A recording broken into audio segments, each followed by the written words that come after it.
In this video tutorial, we are going to take a look at WordPress post and page editors, step by step. So let's get started. On your WordPress dashboard, we have both options, pages and posts. First select posts and inside we have all posts, add new, categories, tags. Also with add new button on top, click on it. Here you need to first enter post title, then below post content. On right, we have categories option, then tags and featured image.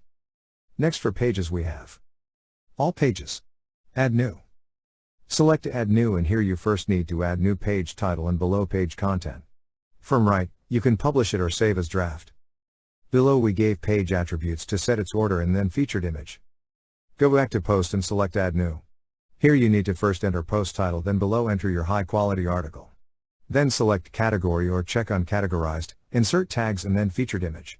Once done, publish your post from publish button. From here, you can set date to publish.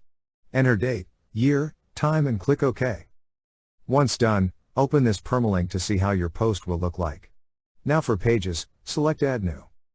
Here also enter your page title, and below it, enter your page content. You can see that your page link is generated according to page title. Again from right, select when to publish your page.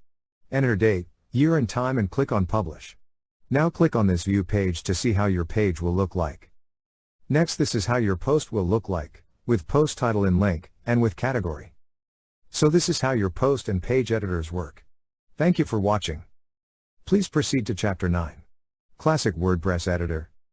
Inside that video, we are going to take a look at Classic WordPress Editor, step by step.